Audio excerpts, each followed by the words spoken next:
Northern Pikes has signed a recording contract with London-based Virgin Records. Today, members of the group were back in Saskatoon for the holidays. John Krupe reports.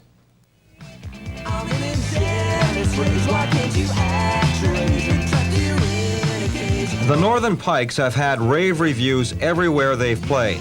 They're so good that Virgin Records has signed them to a 6-album deal. Virgin Records has many top-name recording artists on its label, such as Peter Gabriel, Brian Ferry, and others including Simple Minds, Human League, Phil Collins. The list goes on and on. With all this company, the Northern Pikes say they are going to thrive on the pressure. And it's like a dream come true for us, and it's like a beginning now. It's like you're really starting again because, like Jay said, you're competing with everyone else that has made a record, and now we have a chance to go from beyond that. For Saskatoon booking agent Rob Hodgins, all this proves you don't have to leave home to make it. You can come out of Saskatoon and still be out of Saskatoon and have a successful recording career. The Northern Pikes will begin recording its first album under the Virgin label in January. The basic plan is to finish recording by the middle of February, do a video, maybe 2 videos, and then we'll probably hit the road in March till we do another record, I would assume. But for the next couple of weeks, the Northern Pikes will be home, taking some time off to relax in the holiday season. Well, it's good to be back home. Yeah, And we're anxious to play here. Merry Christmas to everyone. Yes, definitely. Merry Christmas. Are you going to be? John Krupe, QC8 The News. professional music business is not an easy business to break into. At times, too much work and traveling for too little pay and acclaim. Many musicians have the dream to hit the so-called big time, but the odds are against them. The type of commitment it requires is total, but perseverance has paid off for the Saskatoon's Northern Pikes. According to Ed Spiel, the Pikes' Toronto-based agent, it's amazing the deal they've signed. Virgin Records is going to spend in excess of $300,000 on the Pikes, and neither Corey Hart nor Brian Adams received the kind of deal that the Pikes earned so early in their career. It's a great day for the Saskatchewan Eagle. We're really excited about it. It's sort of a major step in our career. Well, the major step so far anyway. Now that we're in the same league as, or considered in the same league as the major stars, now we have to put out a good record and make hits or something.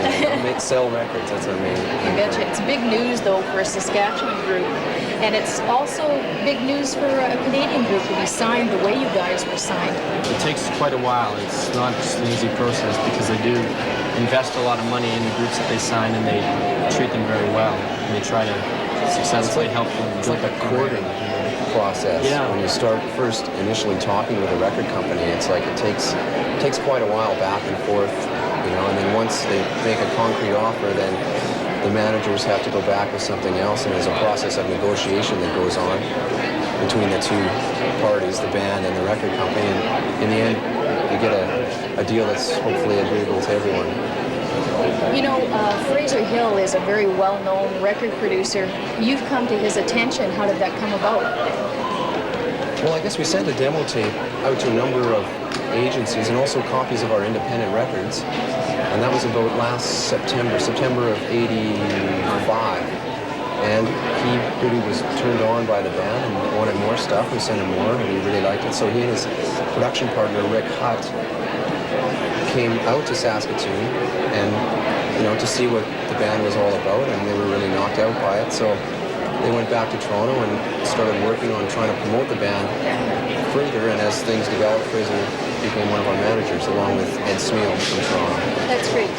You were saying that you did produce 2 albums locally here out of Saskatoon, out of Studio West. Studio West, yeah. With a local producer by the name of Mitch Barnett. Yes, and they turned out really well. I mean, that was the making of both those records was a major step in us getting our record deal, I think, because by doing independent recording, you're proving yourself to the record company that you want to do it badly, and you're willing to get your name out by doing it on your own. So what would your advice be then to a local group, a group from Saskatchewan, if they wanted the kind of success ratio that you seem to have achieved? What should they be doing around home? I think probably the same thing that we have done.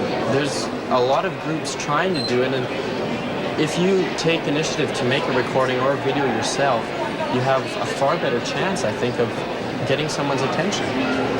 I think you've got to go and you've got to play anywhere and everywhere. That's what we did for the first year we were together. We did all the clubs in the West and just, you know, got used to what it's like on the road. It's just a whole bunch of things amalgamated together. I think you need to know what it's like to travel and play a lot.